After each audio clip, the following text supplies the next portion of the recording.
આગામી સરકારોએ નહોતી કરી? શું એ વખતે કોઈ ઉદ્યોગપતિઓ નહોતા?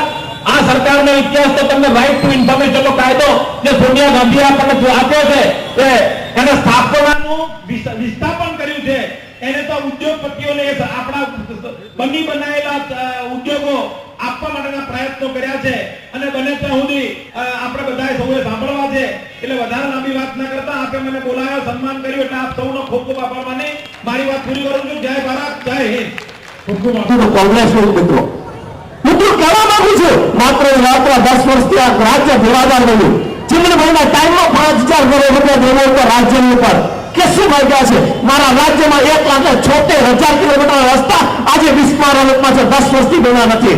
જ્યારે સત્તાનો જ્યાં છે 7 વર્ષમાં કોઈ પણ રસ્તો બનવો જોઈએ.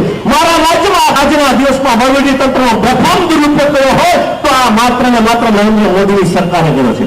મારા રાજ્યની અંદર લો એન્ડ ઓર્ડરની પરિસ્થિતિ સૌથી ખરાબ હોય તો આ શાસનમાં છે, પ્રતાપ છે. મારા રાજ્યમાં 21 કરતા વધારે એન્કાઉન્ટર થયા હોય, ખોટા એન્કાઉન્ટર થયા તો આના શાસનમાં એક વ્યક્તિને હીરો બનાવવા માટેનો પ્રયત્ન થયો છે અને વંશતીયનો જેલમાં છે.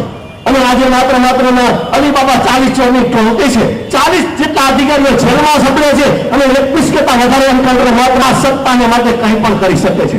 તમને મને લડાવી શકે છે, રાજ્યના ખેડૂતોને લડાવી શકે છે, રાજ્યના આમે શ્રમ વર્ગને પણ લડાવી શકે છે. મિત્રો જાગવાની જરૂર છે. આજના દિવસમાં ફરી રહ્યો છે જે નવ આરોપી છે, નિર્દોષ છે, વિઠ્ઠલભાઈ પણ આજે ગુજરી ગયા. મિત્રો જ્યારે નવ આરોપીએ સીબીઆઈએ તપાસ કરી હોય નિર્દોષ છૂટી જાય. રાજ્યની અંદર અસંખ્ય લોકો નિર્દોષ સપડી રહ્યા છે જેલમાં.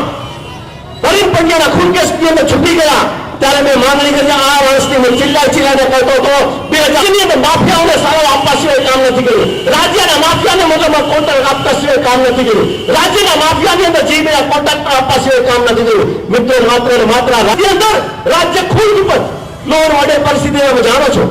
આજે બેન દીકરીઓના ચેનના લૂંટ છોડા છૂટાય છે, પોલીસ સ્ટેશન નથી જાતી કારણ કે ડર છે. પોલીસ પણ એમને હેરાન કરે છે. શંભુ કાકા, સર્વે મંચસ્થ મહાનુભાવો, આપ સૌ મોટા વડીલો, યુવાન દોસ્તો અને વાલા ભૂલતા, ઘણી બધી વાત આજના દિવસની અંદર હું આપને અપીલ કરું છું કે આપ માટે જાગો, ઉઠો, આપ પ્રચારક બનો.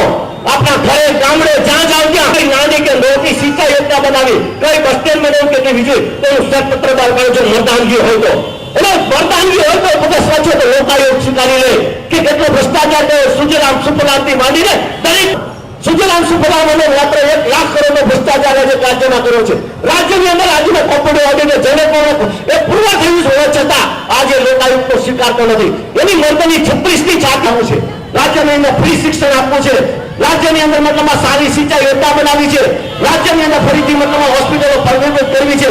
રાજ્યની અંદર આજના દિવસ પેપરમાં જોઈને કહ્યું હતું આ લડાઈ તો તારે જ લડવી પડશે. મિત્રો આ લડાઈ આપણે લડવી પડશે. આ રાજ્યને બચાવવું હોય તો આપણે પાછી સુવિધા જોઈતી તો આપણે લડવી પડશે અને એના માટે આપણે કર્યો છે. અને રાજ્યને વિકાસશીલ કોંગ્રેસે બનાવ્યું છે. તો મિત્રોએ સંઘર્ષો લઈ અને માત્ર કારખાનામાં, ફેક્ટરીઓમાં, મિત્રોમાં બધે વાત કરી અને શંકરસિંહ બાપુ જેવા આની આગેવાની જે વાત કરી છે એ મારી દ્રષ્ટિએ એટલા માટે સાચી છે કારણ કે ઘણા